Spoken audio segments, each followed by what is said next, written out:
as I cough. Are we recording? Why don't We're I recording. see my face? I We're just going see live. a window. A meeting. I see a window with like half a chat log in it. Do you still see me up there? Oh, now I see a double Sorry, box of you. TJ, because Oh, you're we're going live. I mean, I don't need to see myself. A meeting. I see a window as long as the people get to see it, I guess. Yeah. Do you still see hold on. me up there? Sorry, everyone. We're still trying to figure this out a bit. Or All by right. we, I mean me, because Yeah, because I'm too stupid. I'm far too stupid. All right, to I do think any I of got this. it. All right. Last week, So I sounded awful, and I apologize.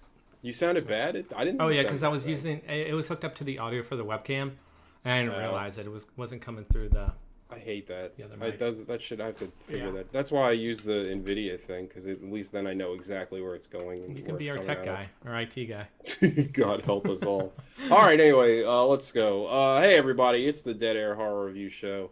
It's your boys, TJ and Chris, aka Topo and Big Dick P. He's got his Stanley over there. He's staying hydrated. It's a knockoff. I don't even know what it's called. I mean, God bless you. Hydra It's a Peak. knockoff. Hydra Peak. Got it, That's your TJ that's Maxx. Your new nickname. Hell yeah. I mean, you know what? It works just as good. It's a big cup. That's all that really matters. But yeah, we're here. We watched. We're finishing off our Peter Jackson month, and we watched Peter Jackson's farewell film to the horror genre before moving into the Lord of the Rings, The Frighteners.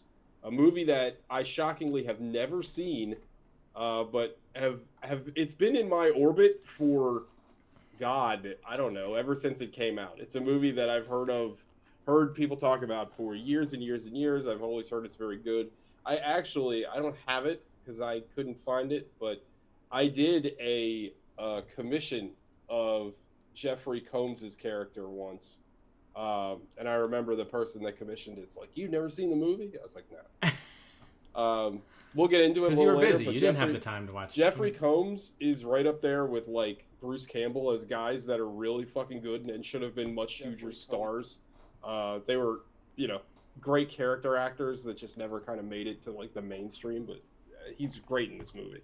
But anyway, yeah, we watched The Frighteners. I'm excited to talk about this a lot. I think that there's a lot to talk about first. But first things first, I think we should get into our first impressions of this film.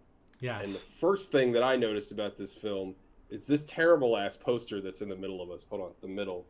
It's over there. Other finger. Over you there. go. Yep. So right off the bat, this poster does not represent the film at all.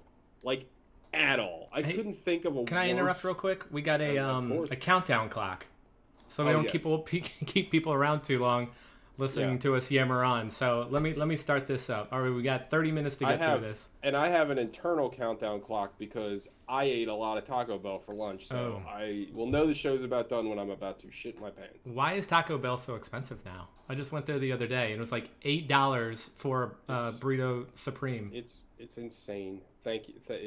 Thank you, Brandon. Let's go, Brandon. I'm kidding. It would be terrible no matter who's president.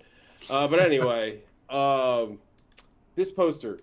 Let's talk about this fucking poster. Yeah. What is this? Like, who designed this poster? Like, and to me, like when I saw this, it screams like slasher, like cheesy, generic, like Jack Frost-esque kind of character, like a monster movie. And first of all, there is parts in this movie where like a Grim Reaper kind of character comes through a wall. So I guess that is kind of what it's supposed to represent. Mm-hmm.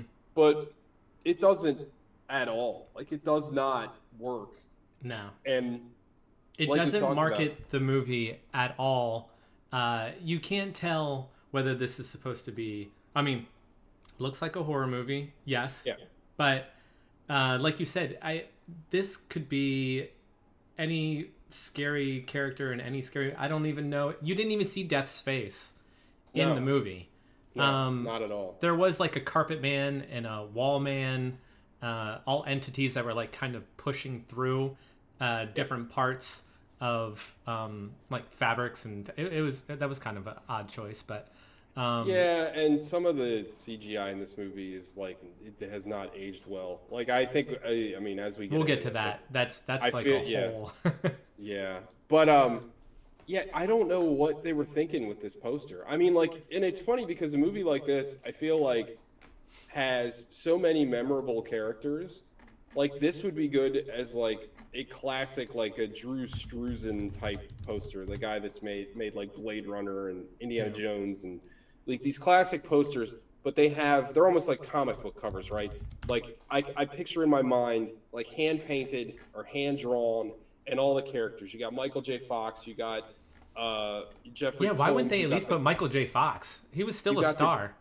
Yeah, you got the Grim Reaper guy. You got Gary Busey's son in there. Like, there's so many like visually interesting characters right off the jump that like, why would you do this? Like, I don't get it. And I know we were talking about it briefly before the show started, but I don't remember exactly, but I kind of remember this also, on top of being a really shitty poster, I remember that the trailer and marketing for this movie were also really bad. And again, didn't really illustrate the kind of movie that this really was. And I would describe this as kind of like an adventure horror movie. Like it is a horror movie, but there's a lot of again, like I feel like adventure, or it's like an action horror movie in a weird way. I don't know how to describe it, but you said again before we started rolling, you said that Peter Jackson despises this poster. Oh, he was pissed because I believe this is a Universal Studios film, if I'm not mistaken, and Universal Studios, like, they essentially commissioned this poster first and foremost, which he hated and had zero say in. It's so weird that the director, but I mean, I guess it's a different time and he wasn't who he is now, but like, it's so weird that he wouldn't be able to just be like, yeah, this is terrible. I can't do this. You know what I mean? Like, but. And I think this movie premiered the same day as Independence Day. So, ouch. Yeah, it didn't stand a chance. Yeah, and I think Peter Jackson's argument was, how did you not see that coming? And why would you release it the same day as Independence Day? It was that movie was loaded with huge headlining stars. Also, what are you doing releasing? Like, I mean, I assume, I can't remember exactly, but I think Independence Day was a summer movie. I believe it came out on July 4th in like 2001 or 98, whenever the hell Independence Day came out. So why are you releasing this movie in the summer anyway? This is not a summer blockbuster type movie. Like, you're just asking for it to fail. I mean, this is a Halloween movie. Put this out in October when there's like nothing else out. Because the thing that I will say about this movie that I think is very commendable is I think that it does a really good job with its horror elements. Like, I think it is a great, like, classical horror movie. Like, I feel like the score is kind of reminiscent of like a classic Hollywood movie, but I think it does really well with its scary parts, but it's also very accessible. It's also weird too. Yeah. Like, just to be able to, like, maybe this is because we just watched Brain Dead, aka Dead Alive. But Chris, did you feel like this town was the same town as in Brain Dead? Because it felt like they just fast forward, like, because Brain Dead took place post World War II. This, right. I know it isn't. I know it canonically isn't the same town. But like, if you told me that it felt like the same place. I don't know. It was shot in New Zealand. Maybe it was. No, it definitely was. So the story behind that is that Peter Jackson and his wife wrote a very short script and sent it to Robert Zemeckis, and they wanted him to direct it initially. Sure. Yeah. And Zemeckis was like, either he was busy or just said, no, I think this is more up your alley. Like, you should be directing this. He was too busy directing the BFG or whatever that stupid ass movie That's was. Right. Yeah. The big fucking giant. He probably knew that Universal Studios would fumble the bag on this one. It was like, no, you should take it, really. But one of the conditions with Peter Jackson directing this was that he wanted to shoot it in New Zealand. And Zemeckis's condition, it was either Zemeckis or Universal's, said, okay, that's fine, but we want it to look like the United States, specifically like the Midwest. Yeah. To me, I didn't get that feeling at all. Maybe it's because I already knew it was shot in New Zealand. It did not feel like the Midwest at all. Again, it felt like, and I wouldn't really say that like Dead Alive had like a New Zealand feel. Like I don't feel that town felt like. I could see the Pacific Northwest maybe. It's very hilly. You got like some ocean there. To me, it literally felt like the town from Dead Alive. Yeah. And like that, the mansion that's like a big part of the movie. Like it's where the movie opens, and it's where the mother and the girl that's like the serial killer's girlfriend. It's where they live. That looks exactly like the fucking mansion that what's his name lived in. Lionel and his mother lived in Dead Alive. Like it's so similar. I was kind of blown away because I was like, and again, maybe it's literally just because I have it so fresh in my mind, but it seemed to scream that movie. Yeah. And not in like a derivative way either. Like in a very, like, I felt like, again, this movie is, I think this is a crowd pleasing movie. I think you could show this to a non like hardcore horror fan. I think they'd still have a lot to enjoy about it. Yeah. And I think like in a weird way, like I feel like I get a little annoyed because, you know, we've watched a couple of like mainstream horror movies and I feel like they have like no teeth. You know what I mean? Like one of the things that I just can't stand about a lot of like not just horror movies, like contemporary movies in general, they take the edges off everything. Everything is too polished and too soft. And I feel like this movie's still a little rough. And like, there's a couple of lines that are like not cool anymore. Like, and you know, I'm not saying that to be a good movie, you got to be problematic, but my friend Sean of Movie the Podcast fame. Shout out. He has a thing that I like to say where I like to that he says he likes a certain amount of jank in his movies. And I agree that this movie has just a little dash of jankiness, and I think it really adds. I feel like it's got a handful of it. But I think it got way jankier as it went on. But I think it works. I think it really adds character to this movie. Like, and I love how like at points this movie gets really unhinged. Mm-hmm. Like it's like it goes from, and I feel like if you remade this nowadays. Or if another director made it, I think a lot of those weird, unhinged parts would just get sanded down. Yeah. And I feel like it would be a lot more like I can see a modern PG-13 version of this movie, like where it's all the rough edges are taken down, and you don't have a FBI agent that's been through literal hell in his life and potentially like. A cannibal and been raped and like all this other stuff, and you wouldn't have a flashback to a literal serial murderer that's like legitimately like terrifying. I find it hilarious that Peter Jackson ever thought that he could get a PG-13 rating for this movie. He's out of his damn mind. He's out of his mind. I mean, maybe if he was thinking like in like 1970s kind of PG-13, because I mean.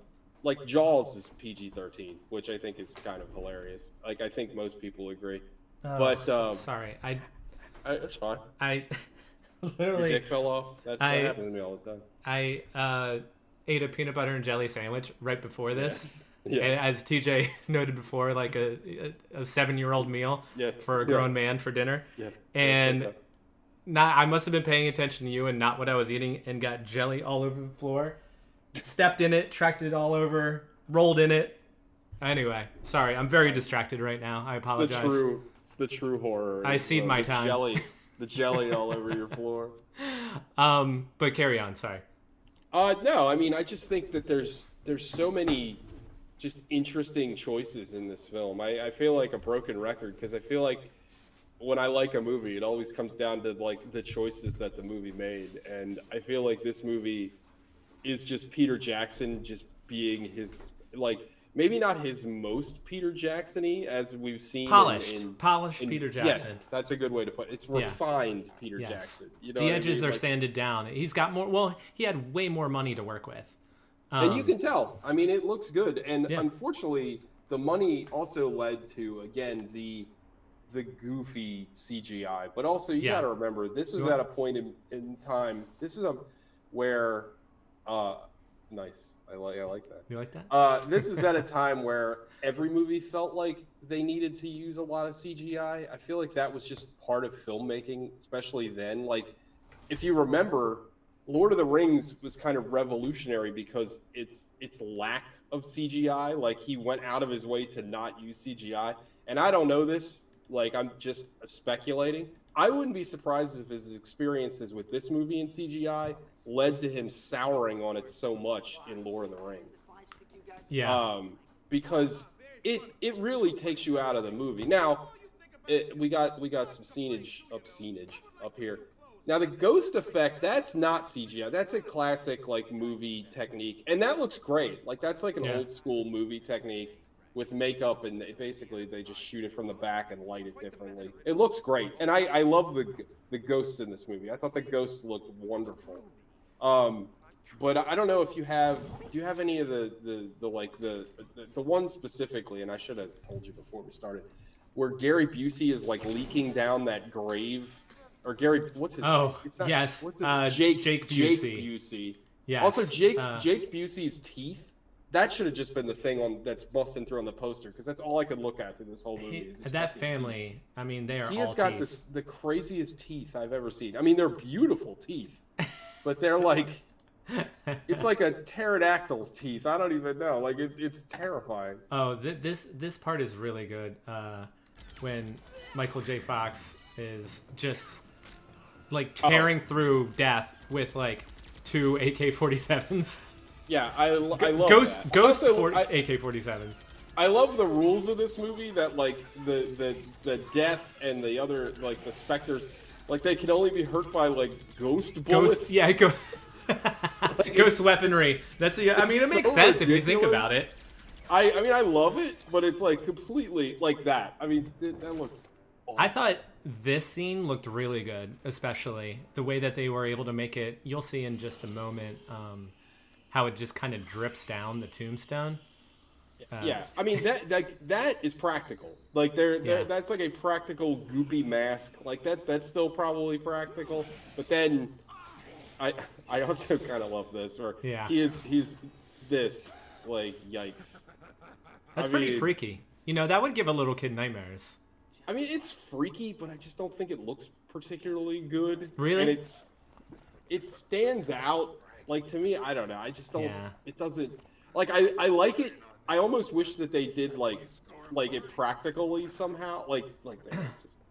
Like, I think I don't know. Like, they really wanted to push the envelope here with their technology. Like, this really set the stage for Lord of the Rings, and he got Lord of the Rings because of this, essentially. Which is wild to think about. Like, but yeah, I mean, like, it's touch and go with the effects, right? Because like this shot with all the ghosts and all the ghost makeup looks wonderful, and I love how, like, this movie is very good at establishing like the rules. Like, I love how Michael J. Fox just has like some drop lines about, well, if you don't like churn over, then you become like a ghost that like wanders the earth and you drip like ectoplasm. Yeah. And that's why all the ghosts are like sweaty and disgusting, because they're like, I don't know, they're leaking like this weird, like astral fluid. I don't know, but like, it's cool. Like, I love the world building in this movie, and I like the fact too that it doesn't like bog you down with world building. It's kind of everything that is explained to you in this movie is explained naturally, and it never feels like exposition dumps, and it never feels like, oh, we have to stop the movie to tell you about Michael J. Fox's backstory, or we have to stop the movie to tell you about Jeffrey Combs's backstory. Like, everything feels like organic. It was such a good flow to this movie. Oh yeah. I will say, if I have a minor complaint, I feel like it kind of drags towards the middle. Like, I feel like it's a little long. You could probably cut about 15 minutes of this movie. Yeah. But it's still great. Like I just feel like once the stakes are established, I feel like it kind of meanders a little bit. Yeah. But overall, I mean, I think that it's paced incredibly well. Yeah, because you don't even really you don't learn about Frank's story, Michael J. Fox's backstory, until halfway through. Yeah. They do the flashback, but then you get the really get the sense of who he's about. But they don't really touch on that too much. Yeah. I mean, he kind of casually just explains why he can see ghosts, and it's really not made that big of a deal. Like it's just like, oh, I had an accident and it changed me, and that's it. Like it's like, oh, okay. Like I like that. I mean, and I think one of the things that works really well for this movie, and it makes me miss Michael J. Fox, is that he is so like kind of normal and nonchalant that like all of these like hyper crazy characters bounce off of him so well because he's like a blank slate almost. Like he's, you know what I mean? Like he's Joe Everybody. He's like, Mr. America over here, but he's so emotive. Like just look at that face. Yeah, he's great. He's really, really good in this movie. And I think like everyone's really good. Like everybody plays off each other really well. But I mean, like his two ghost companions are like very over the top. You know, you got the nerd and then you got like the jive 70s guy. And I love that. And we haven't even touched on really the plot, but I loved the conceit in the very beginning that he's like a con man because like he can talk to these ghosts, so he like sets up hauntings so that he can, exorcise the ghosts that he's working with. Like that's a movie by itself. Like that little tiny premise is like that's a whole movie. You know what I mean? Like I thought that was just a great idea, just in general. Also, I can never remember this actor's name, but he's wonderful in everything he's in. He's great. He's in a lot of comedies. I can't think of his name. I can't remember his name either. I don't know who the I feel like he was is. Way more popular like 20 years ago than he is now. But he was on a TV actor. show. He was on I forget what show it was, but he was on a television show. He's great. He's fantastic. He's also in the movie Waiting, which I think is kind of underrated, but it's probably terrible. I haven't watched it in 20 years. This guy I'm not familiar with. Maybe. But yeah, I don't know who the nerd guy is. Yeah. But he's also good. Everybody's good in this movie. But yeah, I just think and we haven't even talked about my favorite character, Jeffrey Combs, in this movie. Yes. I thought, I'm not going to say he made the movie because I did enjoy the movie overall, but his character was so like insane and intense and like so like this. When I say the soft edges would have been, or the rough edges would have been softened, I'm talking specifically about his character. His characters wouldn't exist in a normal movie because he doesn't work. Like it doesn't make any sense why he's the way he is. Like he's like neurotic. He like can't stand women yelling at him, and he like breaks down. I thought at some point that they were gonna reveal that he actually wasn't an FBI agent. This scene is amazing. Also, like we can't hear the audio, but like I can turn it up. We don't need to. I mean, I don't know if like we might be dipping too far into copyright. The whole monologue here is very twisted and dark. It's so good though. Amazing. Yeah. It's so good.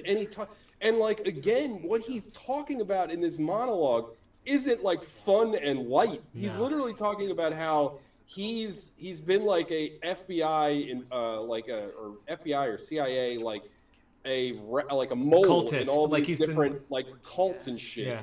And he's eaten people and he became a sex slave and like all this like crazy shit. And like this is like kind of like really before this point, this movie, besides the deaths, and again the deaths aren't like super gory or anything. It's literally like this Grim Reaper guy like grabbing you and you die. But like this is like very, very dark. Yeah. This is like insanely dark. This lost them the PG-13 rating right here. I guarantee. Yeah. And Jeffrey Combs' his performance, the way he delivers this is just so good. And his physical acting, like the way his face is contorted and like he just looks insane. Yeah. And like shout out to Jeffrey Combs, man, because like Chris, have you ever seen Reanimator? It's a great movie. Yeah. Yeah, he's great in that. He's great in From Beyond. Like I feel, again, I already said it once, but he to me is one of these guys that's like, it's a real, I want to go to the alternate universe where he became like a huge star, because the guy has chops. Like the guy he is acting his fucking ass off in this movie, and I love his character. Right? I mean, I always love the weirdos, like, and again, like the choice to make his character so fucking weird, like it's just out of left field, because really, if you think about it, it's not that necessary. You could just have a normal dickhead cop character, right, and really he would serve the same purpose as Jeffrey Combs' character. But no, Peter Jackson's like, we're going to make this guy absolutely deranged. Yeah. And I love the choice. Like, of all the things, you know, in 5 years when I think about this movie, I'm going to think about his character. Like, I think it's a good movie, not to bury the lead with my score. I think this is a very good movie, but I think Jeffrey Combs possibly turns this into a great movie because his character is so memorable. Yeah. But, this one threw me for a loop right here. And I'm sure when you saw it the first time too, you were like, where is this going? Oh yeah. Well, I think probably most people thought this. I thought that he would end up having some kind of deeper connection to the overall murders. Yeah. Like I thought he would have some kind of supernatural connection to Jake Busey's character or something. And then when no, he's just out of his goddamn mind. Yeah. and like weirdly obsessed with Michael J. Fox. And like, I loved it. Is like, what a fantastic idea. Like what a crazy ass idea to do this. Like, so I was thinking maybe next we stumble upon the kill scenes. I mean, there was quite a few. A lot of them were kind of whatever, you know. They were I mean, one that springs to mind is I don't know how you felt about the Jake Busey flashbacks. Oh, but my favorite kill in this movie was the one that's not even very like supernatural. But like Jake Busey is just he's working in that like hospital, and the doctor's just yelling at him. Yeah. And he just like it's like a very like quiet moment, and he just pulls a shotgun out, and he's like, "Well, I guess you're gonna be number one," because Jake Busey is obsessed with his like score of murdering people. And I thought that was like really effective and like kind of terrifying to like deal with somebody that's just like gone. You know what I mean? Like he has no kind of no social conscience, no actual conscience. He doesn't think you know what I mean? He's literally thrill killing. And I thought that was fantastic. Also, this guy cracked me. This guy's great. I love also Ray. It was Ray. He was so good with like older movies, but it's I think in this movie when he dies, he's like, I shouldn't die. I'm only 28. I was like, oh my god, that guy is 28. It was like, Jesus Christ. Yeah, I thought people aged terribly in like the 60s and 70s, maybe 80s. This is 96, you know? Yeah, like, that guy looks 40. He looks older than me now. Like I was like, I don't know. Yeah. Well, how about you? What would you say favorite kill was in this movie? Because there are quite a few. There is a pretty chunky death toll in this movie. Yeah, I would say the FBI agent that we were just talking about, Dammers. Yeah. His scene. Here, I'll pull it up right now. I mean, he's got Michael J. Fox trapped. Oh yeah, this scene is great. And what's her name? Dee Wallace. Also so good. And I mean, Peter Jackson. Everyone is picked winners. Also, it had all the makings. Real quick. Yeah. Oh, here we go. So we talked. Sorry, real quick. Yeah, no. I'll this is a really good scene because you know what's gonna happen, but it's still shocking when you see it. I love how when his head gets blown off, it instantly turns into a ghost. Also, how did Michael J. Fox survive this? He falls through like 5 stories. Onto a bed, though. It is funny. But no, I just want to say that I don't think we touched on it yet, but like Peter Jackson's like frenetic camera work, it pulls through again in this. Like we just saw in that scene. Like really, that scene is just like a 1-to-1, a shot reverse shot, and it's still like teeming with energy. Like when he goes to it, like Peter Jackson can't help but like make a shot more exciting. Yep. And it's pretty impressive. Like Peter Jackson is all about movement. Yeah, and it works. Like it's not a lot of times. I mean, I would say that like the 2010s on was like the king of like shaky cam, like something that I used to get really irritated by, especially in like movies that don't call for it. I can't think of specific scenes right now, but like there was plenty of movies where it was two characters talking in a room and the camera wasn't still. It was like hand cam and shaking, and it's like, why? But like with Peter Jackson, it's like it always feels like it's intentional, and it feels like you're always building to something. And it keeps you engaged in the frame, which I think is really impressive. Yeah. I'm trying to think of the other kill scenes that happened. I mean, there was a lot of them that like the Gomez Addams. Yeah. We were talking about this earlier. Famous Marylander, John Ashton. John Ashton played the judge, like an old the Western judge type. Who is great. The effect where his jaw is like sticking out. I thought his effect, the makeup on him looked awesome. But yeah, the judge when he goes in. One, I love when Death swoops in and kills the lady in that it's like a museum or something. It looks great. And then the judge comes in and like shoots the fucking death thing, and like the whole scene just, again, it's very exciting and it's shot very like dynamically. I think it just looks awesome. Also, this is that right there is one of the problematic lines, because he has sex with a mummy and then he says, "I love it when they lay still," which is that's problematic. Not cool, Gomez. So for those of you familiar with the Addams Family, that is the actor who played Gomez Addams. Yeah, that's John Ashton. But this is a really good TJ. I love the scythe. Like I thought it looked so cool. And I also liked when they established that he can kill the other ghosts, which I thought was kind of cool. Yeah. But this whole scene, like again, like we talked about the start of the podcast, is that the set locations just look great. Like, I don't know, there's a lot of character in every frame of this movie. Like, I think like it just drips style, and not in a contrived way. Like in a very, like, it keeps, again, it's very engaging. But yeah, I don't know. Score time, I guess. Yeah. I think we're ready for scores. Let's do it. You can go first. Oof. You know what's funny? I haven't really given. Do you have thought. Like in your little fancy techno box over there? You need to have like a counter that's like 9.7. Oh yes, I'm sure I can find that. That'd be sick. That'll be in the later episodes when I finally figure out what the hell I'm doing. Or like you need like a judge that like holds up a little card. Yeah, that'd be cool. Yeah. So I haven't. This.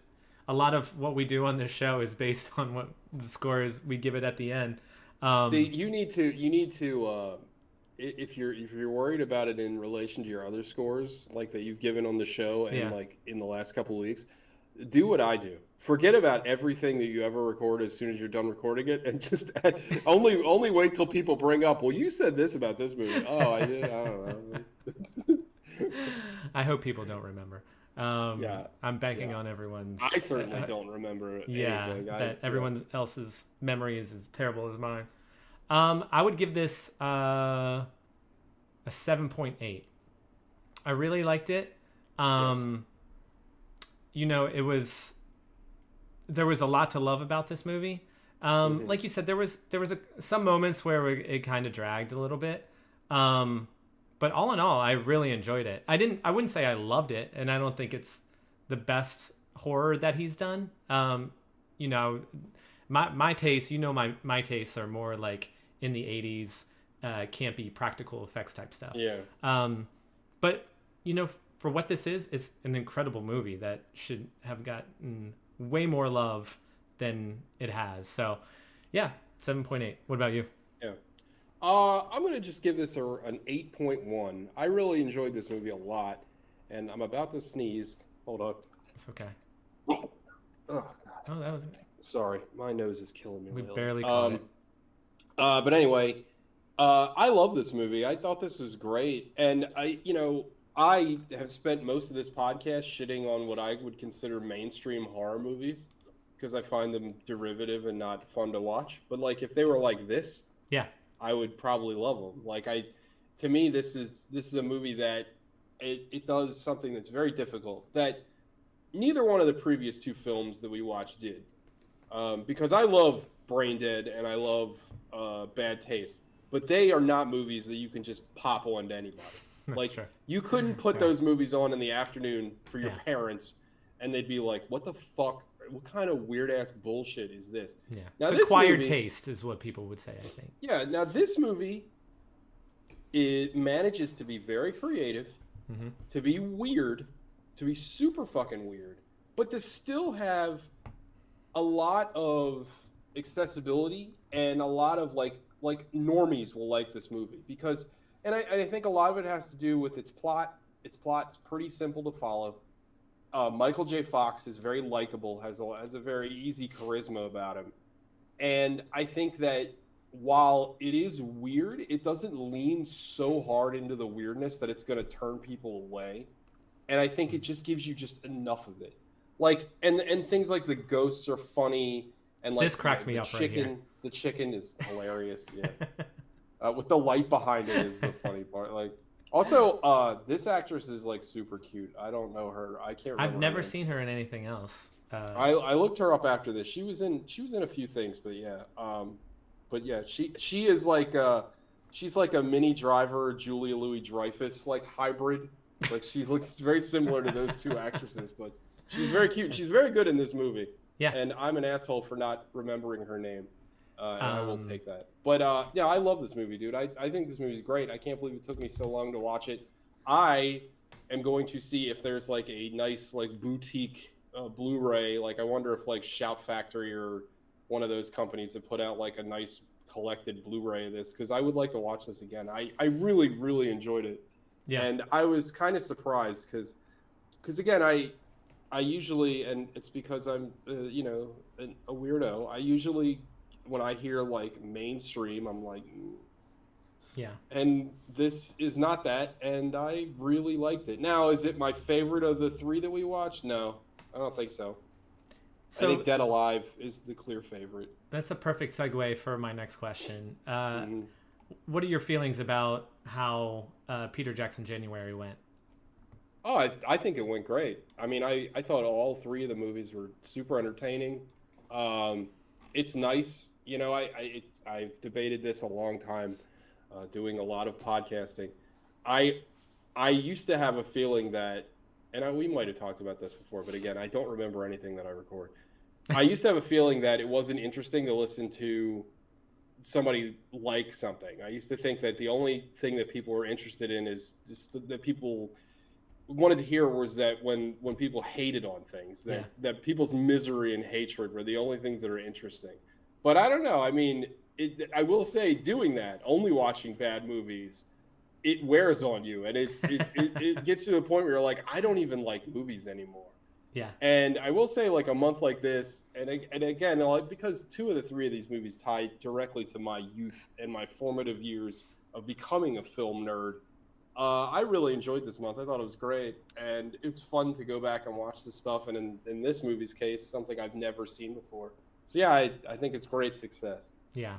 And how about you? A renewed appreciation for Peter Jackson. All things Peter Jackson. I mean, it makes me sad he sucks now, but it's fun. Yeah, and you know what? The thing about Peter Jackson that I feel like is his signature is his, not just his camera angles and his camera movement, but his humor. Mm-hmm. He is so damn funny.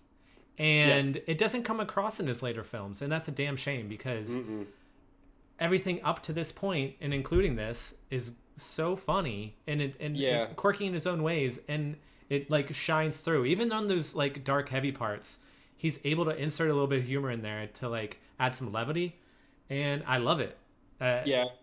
It's sad to think, like, if you compare, like, I'm not talking about Lord of the Rings, but like if you could compare this movie to like King Kong or like The Lonely Bones, and it's just like, what happened to you, dude? Like, why are you like this now? Yeah. Like, King Kong is one of the most fucking boring ass movies you can ever watch. Yeah. And it just sucks. You want to talk about a movie that is like devoid of fucking humor and relying all on its like big at the time special effects. Like, it is not good. And maybe that's a case of studios just being too involved, too many cooks in the kitchen. I mean, maybe, but I mean, I bring up King Kong because that was like his passion project. Like, right, he loved King Kong. Yeah. And it's like, so that's, I mean, again, who knows? I'm not there. But like, that was the movie he really wanted to make. And he had all the clout of making Lord of the Rings, which made, you know, $1 bazillion. So you think that he would have the sway to do like, well, if I want to make a goofy King Kong movie, I will. But no, he made like the straightest King Kong movie. And it's like, ugh. Well, I mean, what are you going to do? I mean, you know, you can't, I mean, he's made 4 better movies than I'll ever make. So, I mean, you know what I mean? I mean, including Meet the Feebles, which we didn't watch, but that movie's incredible. Well, and I'm not even counting fucking Lord of the Rings. All 3 Lord of the Rings movies are amazing. Yeah. The Hobbit movies suck, but whatever. Like, I mean, the guy's still great. I still have a lot of love in my heart for the man, but yeah, it makes me kind of sad that he's not like this anymore. But what are you going to do? You know? It's true. A lot of people like remember the final moments of your career. Not to say his career's over, but you know, like if you're playing soccer and you miss the penalty kick, everyone's going to remember that. You know? Yeah, well, not all the other plays that you made up to that point.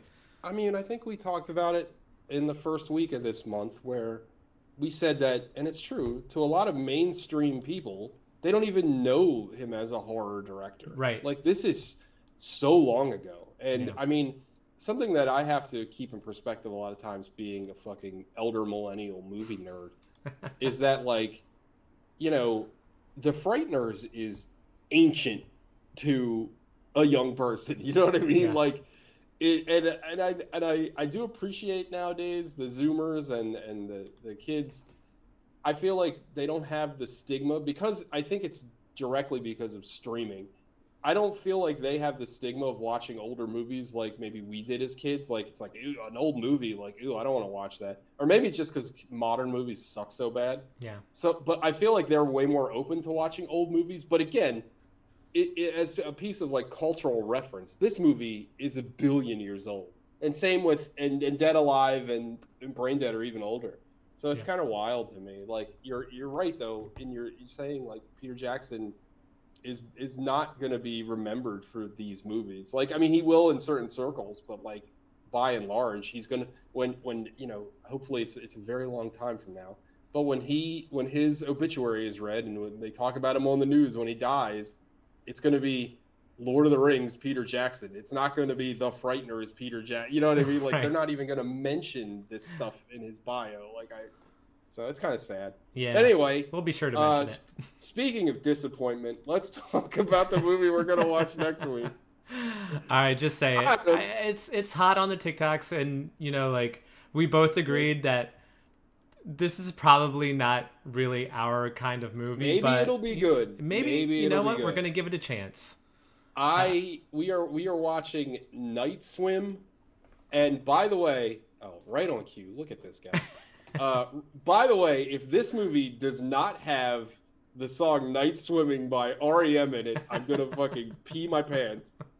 Also, I love this poster, right? Like, they have gone out of control with this, like, James Wan, producer of The Nun, like these, maybe James Wan, like, people be like, oh, James Wan, I know him, but like, The Nun is gonna drive people into seats. Right. Blumhouse is driving people into seats. Megan is driving people into seats. I don't understand. Also, like, Megan makes sense because it's still fresh in people's minds, but it just came out. Also, I don't know who Bryce McGuire and Rod Blackhurst are. Like, we're gonna find out. Why are their names in red? Like, also, Rod Blackhurst sounds like a porn star. Rod Blackhurst. Rod, really? Also, talk about poster art fails. I mean, come on, this is just lazy. It's on the nose. At least this shit is on brand. I mean, I guess. Also, the title sucks. I'm just gonna say it. Yeah. Another Universal Studios movie, though. Yeah. But yeah, Night Swim. It's apparently about a ghost that lives in your pool. I don't know. Like, I mean, I think that's what that's what the trailer looked like. Let me guess. It's a ghost that died in a swimming accident in that very pool. Hey, maybe I should save this for after we stop recording. But we should do maybe we should do a little preview and watch the trailer and react to the trailer before we do the show. Is or maybe we should do it after the show. Hella brilliant. Love it. Anyway, I think that's it. Yeah. Because I'm hungry. All right. Well. All right, everybody. Yeah. Thanks for watching, and we'll be back next week with Night Swim. Follow us on TikTok. Follow us on YouTube if you're watching now. Just click the what do they say in every YouTube video? Click subscribe. Subscribe and the notification bell. Yes. And then then we'll have fun. And it'd be cool if you want to. We generally record every Thursday at around 7. And I think if you subscribe, you'll get notified. Send you an alert. But yeah, if you guys want to jump in on the chat, that would be fun too, because we haven't really done that. And it would shut me up instead of hogging the show like I do. I apologize.